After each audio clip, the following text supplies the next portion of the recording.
కార్యక్రమానికి స్వాగతం. మనం ఇప్పుడు రంగారెడ్డి జిల్లా షాబాద్ మండలం ఎంకమ్మగూడ గ్రామంలో ఉన్నాము. కడీల పందిరి కింద పావెకరంలో రైతు భీమయ్య గారు కాకర సాగు చేస్తున్నారు. దీనికి సంబంధించి మరిన్ని వివరాలు వారిని అడిగి తెలుసుకుందాం.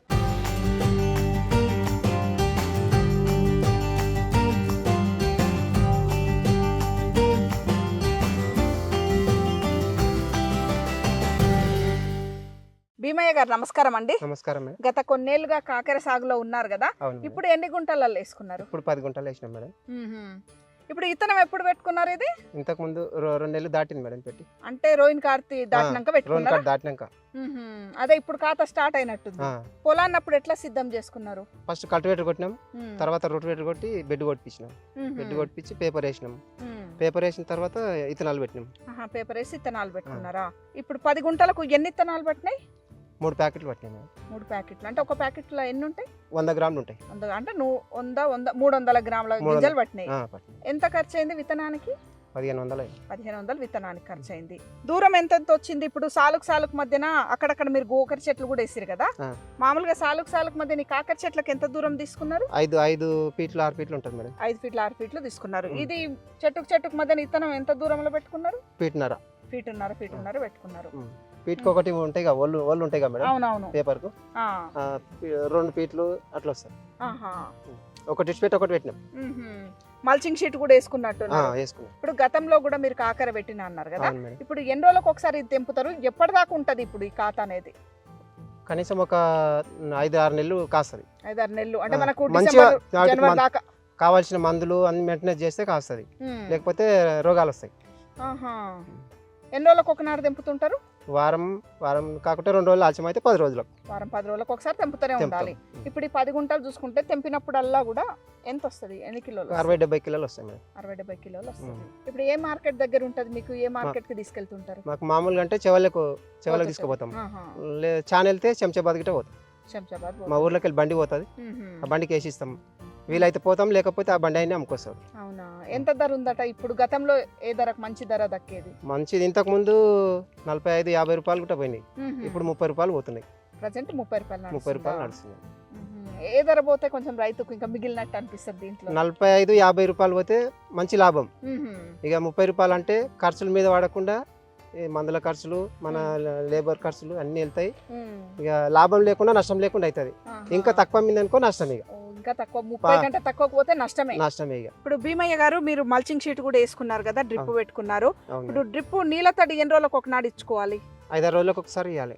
మామూలుగా జర నీళ్ళు తక్కువ ఉన్నాయి కాబట్టి లేట్గా అయినా పెడుతున్నాం, కానీ 5-6 రోజులకు 4-5 రోజులకు ఇవ్వాలి మేడం నీళ్ళు. మనకు వానలు పడకుంటే వానలు పడితే ఏం అవసరం లేదు. ఈ మందులు బలం మందులు ఎట్లా ఇస్తారు? పిచికారి మందులు ఎప్పుడెప్పుడు కొట్టుకోవాలి? మందులు వారానికి 10 రోజులకు కోత తెంపుకున్నామంటే ఒక మందు వాడాలి.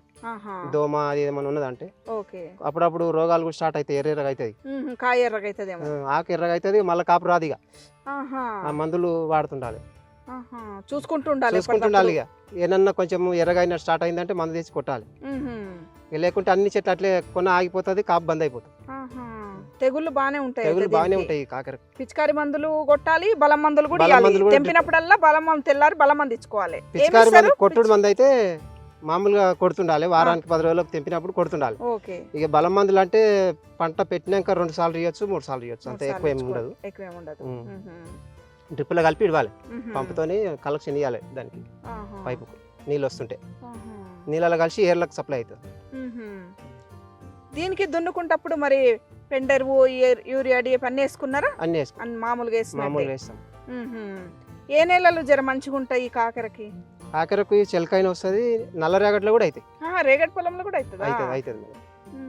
నల్ల దాంట్లో జర ఎక్కువ రోజులు కాస్తాయి, మంచిగా ఉంటాయి. అవునా? చిక్కుడేమో అంత బాగా కాదు రేగట్ల. అంటే ఎందుకని ఒక చాలా ఏండ్లకెళ్ళి కూడా కాకర ఖచ్చితంగా పెడుతుంటారు? జర తెంపనికే ఈజీగా ఉంటుంది, లేబర్ తక్కువ పడతారు, అట్లానే పెడతాం. ఇప్పుడు 10 రోజులకు ఒకనాడు తెంపుతారు కదా, వారం 10 రోజులకు ఒకనాడు తెంపినప్పుడు ఎంత మంది లేబర్ పడతారు? మేము ఇద్దరమే తెంపుకుంటాం. ఈ 10 గుంటలకు 10 గుంటలు అంటే పావెకరమే కదా, పావెకరం కాబట్టి మీ ఇంట్లో తెంపుకుంటారు. ఇప్పుడు ఈ కడీలు పెట్టుకున్నారు కదా, ఇనుపతీగ పెట్టినట్టు మొత్తం అల్లిచ్చారు కదా, ఇక దీనికి శాశ్వత పందిరి అన్నట్టే ఎప్పుడు ఉంటది, ఎప్పటికీ పందిరే. మనం ఒక ఈ మల్చింగ్ షీట్ ఇతనం పెట్టుకుంటే దీనికి వారిచ్చొచ్చు. మల్చింగ్ షీట్ కూడా 2 సార్లకు పనిస్తుంది, మళ్ళీ ఇంకొకసారి చిక్కుడు కానీ ఏదానికని వస్తుంది. మళ్ళీ ఆ తర్వాత ఆ పంట పోయినాక తీసేయచ్చు. ఈ 6 నెలలు ఈ కాకర వేసినాక మళ్ళీ తర్వాత కాకర అయిపోయినాక పీకేసి మళ్ళీ దాంట్లోనే పెట్టుకోవచ్చు. వేరే ఇత్తనం ఏం పెడతారు? ఈ కాకర తీసినాక జనరల్ గా చిక్కుడు పెడతారు. మళ్ళీ అది 6 నెలల పంట కదా. సంవత్సరానికి నీళ్లు మంచుకుంటే ఒక 2 పంటలు వంతది పొలంలో. ఇప్పుడు గోకెర కూడా పెట్టిరు కదా, అదెంత ఇత్తనం పెట్టిరు? ఎన్ని సార్లు వచ్చినాయి గోకెర? గోకెర కడీల మధ్యలో పెట్టినాం. కడీలు ఉన్న లైన్ లో పెట్టినాం. కడీలు ఉన్న లైన్ లో గోకర పెట్టి సాల్ పేపర్ చేయరాదని అది ఆఫ్ చేసి ఇది పెట్టినాం. ఓకే, పేపర్ కొన్ని రోజులు అయితే అది తీగలు నిండా అయితే ఇది పోయినా పోతుంది తీసేయచ్చు అని మన గ్యాప్ కులాస ఉంటదని ఇది పెట్టినాం. ఇది మొత్తం ఇంకా కమ్మకపోతుందేమో, ఇది కమ్మకపోతుంది పెద్దగా అయితే మీకు. ఎందుకంటే 5-6 నెలలు ఉండాల్సిన పంట కదా, మొత్తం ఈ తీగకు మొత్తం కమ్మకపోతుంది మినప తీగకి. ఈ గోకర మీ ఇంటి మందం అని పెట్టుకురా, లేకపోతే ఇది కూడా అమ్ముతారా? మిగిలితే అమ్ముతాం మేడం. ఇది కూడా వెళ్ళినంత అయితే మార్కెట్లో ఎంత 10 కిలోలు ఉన్నాయి అమ్ముడు పోతుంది, 4 కిలోలు ఉన్నాయి అమ్ముడు పోతుంది, 2 కిలోలు ఉన్నాయి అమ్ముడు పోతుంది. ఎన్ని లైన్లలో ఉన్నాయి ఇవి గోకర? ఇప్పుడు 9 లైన్లు ఉన్నాయి మేడం. కడీలు 9 లైన్లు ఉన్నాయి, ఆ లైన్లలోనే ఉన్నాయి. 9 లైన్లలో అంటే మంచిగానే చాలానే వెళ్తుంది గోకర చూస్తే. ఓ బ్యాగ్ వెళ్తుంది, తెంపితే మంచిగా కాస్తే. ఇది ఎన్ని రోజులకు తెంపుతారు? ఇది వారం రోజులకు కోత. వారం రోజులకు కోత. అది తెప్పినప్పుడు ఇదేమో ఇంకా కూరగాయ పంటలైనా ఏ పంటలైనా కలుపు కూడా పెద్ద సమస్యగానే ఉంది రైతులకి. ముఖ్యంగా చిన్న సన్నకారు రైతులకైతే ఇక తెంపినంత కలుపు కూడా ఈ కలుపుని ఎట్లా ఎదుర్కొంటారు? ఈ కలుపు ఈ పేపర్ అంత దూరం కలుపు రాదు. చెట్టుకు అయితే ఏం కాదు. ఈ మధ్యలో వచ్చిందంటే గడ్డి మందులు వాడతాం మేడం. గడ్డి మందేనా?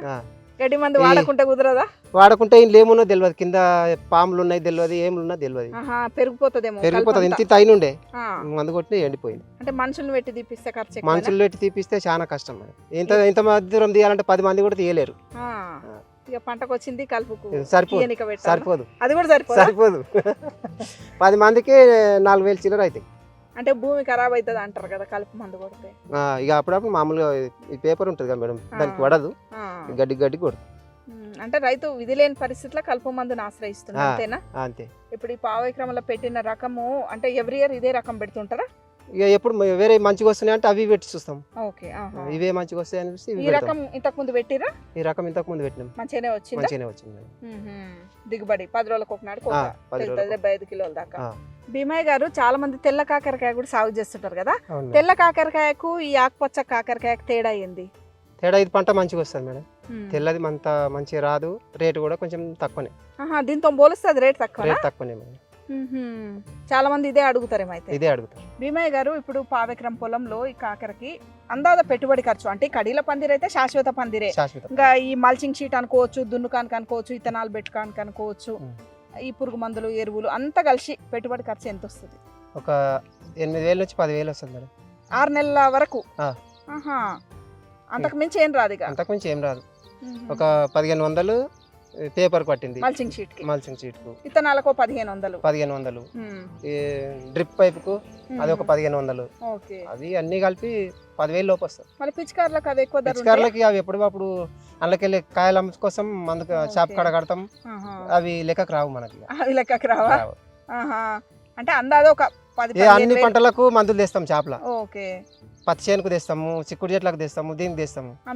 పంటలకు తెచ్చినట్టే ఖాతాలో తెచ్చి ఖాతాలో తెస్తాము. అవి పంట లాస్ట్ కల్లా లెక్క చేసి కడితే అవి 30,000 40,000 ఎన్ని అయితే అన్ని కట్టేస్తాం. దీనికన్నా సపరేట్ దాము, దీని లెక్క సపరేట్ చేయము. అంటే 6 ఎకరాల పేరు మీద అవి తెస్తారు. అంటే దాంట్లో నుంచి దీంట్లోకి తీసినట్టయితే ఒక ఇది 8-10 అన్నారు కదా, ఒక 15,000 అనుకోవచ్చు. 15,000 పెట్టుబడి ఖర్చు అవుతుంది. వచ్చే మనకు దిగుబడితో చూసుకుంటే పెట్టుబడి ఖర్చు తక్కువే.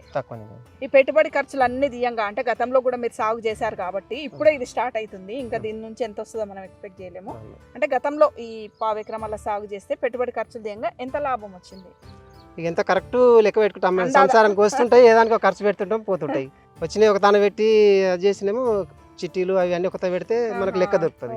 ఇక వచ్చినాయి ఏదానికో లాభదాయకంగానే అనిపిస్తుంది. లాభదాయకం ఉంటుంది. కాకర పెడితే నష్టం లేదు, లాభం అవుతుంది అనేది భరోసా అయితే ఉంటది మేడం. ఉన్నది, లాభం అయితే ఉన్నది. ఎందుకంటే రైతుకు వారం పైసలు వస్తుంటే దానికో దీనికో నిజమే మీరు అన్నట్టు ఖర్చు అయిపోతుంటది. ఇప్పుడు వర్షానికి ఒక మంచి సంచి కావాలంటే దాంట్లోకి వెళ్ళి తీసి మేడం చేపల పైసలు కడితే తెస్తుంది. అంతే, ఒక తను వేస్తాం మేడం. అంటే ఇప్పుడు కాకర వేసిన ప్లేసులనే మళ్ళీ వచ్చే సంవత్సరం కాకర వేస్తారా, మళ్ళీ ప్లేస్ మారుస్తుంటారా? మారుస్తాం. ఇంకో అంటే ఒక చోట వచ్చిన కాడ రాదుగా, మళ్ళీ ఇంకో దిక్కేస్తాం మేడం. ఇక్కడ వేరే పంట పెడతాం. అప్పుడు వేరే పంట మార్పిడి లాగా పెట్టిన చోట మళ్ళీ పెట్టరు. మళ్ళీ అప్పుడు ఈ కడీల పందిరి కింద ఏం పెడతారు? చిక్కుడు గాని, ఇంకా ఆనగం, తీయ జాతి పెడతారేమో. బీరా పెడతాం మళ్ళీ సారి అట్లా. ఇప్పుడు మళ్ళీ కాకర వేరే ప్లేస్. అంటే మీకు ఎంత పొలం ఉంది? మాకు 6 ఎకరాలు ఉంటుంది 6 ఎకరాలలో మిగతా చోట కాకర పెడతారు, మళ్ళీ ఇక్కడ వేరేది ఇక్కడ పెడతారు. వేరేది పెడతాం. మళ్ళీ అక్కడ దీనికి కడీలు ఉండవు కదా, ఎట్లా మరి పాకడం? స్టేకింగ్ చేస్తాం అప్పుడు. స్టేకింగ్ చిక్కుడుకి కట్టెలు చేస్తాం. వాడుకుంటారు. చిక్కుడుకి చిక్కుడుకు వాడుకున్నట్టు కట్టెలు కట్టెలు పెట్టుకుంటారేమో. పెట్టుకుంటాం. భీమయ్య గారు, ఎవరైనా కాకరం ఇలాగే సాగు చేసుకుందాం అనుకుంటే వాళ్ళకు మీరు ఇచ్చే సలహాలు సూచనలు ఏంటి? మంచిగానే ఉంటుంది మేడం. మీరేమో పావెక్రమంలో పెట్టిరు కదా. పావ్యక్రమం ఇంతకు ముందు ఇక ఇక్కడ జరంత ఉంది కాబట్టి పందిరి కాడికి పెట్టినాము. ఓకే. ఇక పందిరి లేదు కాబట్టి తర్వాత చూద్దామని ఆపినాము. తర్వాత ఇంకోసారి పెట్టినప్పుడు ఎక్కువ పెడతాం. ఎంత పెడతారు అప్పుడు? 1/2 ఎకరం దాకా అర్ధ ఎకరం దాకా పెడతారు. ఇది స్టేకింగ్ స్టేకింగ్ చేయవలసి వస్తుంది. స్టేకింగ్ పద్ధతిలో 1/2 ఎకరము. ఈ కడీల కింద పెట్టినప్పుడు పావెకరం కింద కడీలు ఉన్నాయి కాబట్టి పావెకరం పెట్టుకుంటారేమో. నేల మీద అయితే వేస్ట్, ఇక కాత ఖరాబ్ అయిపోతుందేమో. నేల మీద అది చాలా వేస్ట్ మేడం. గడ్డి తీయనికి రాదు, గడ్డి మందు కొట్టనికి రాదు. ఆ తీగల మధ్యలోకి వెళ్ళి గడ్డి వెళ్తుంటది. ఇక మనం ఇక్కడక్కడ కదిలి పోతే అవి తీగలు ఉంటాయి, గడ్డి ఉంటది. ఏం చేయనికి రాదు, తిరగనికి రాదు, తెంపనికి రాదు. తెగుళ్ళు కూడా ఎక్కువ వస్తాయి. తెగుళ్ళు కూడా ఎక్కువ వస్తాయి.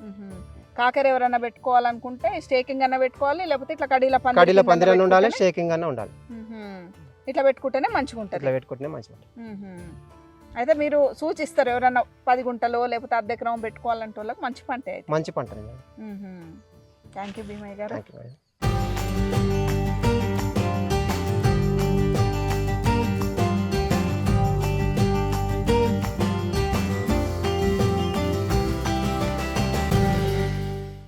ఇది ఈనాటి రైతు మిత్ర. మరో వ్యవసాయ సంబంధ అంశంతో మళ్ళీ కలుద్దాం. అంతవరకు సెలవు. నమస్కారం.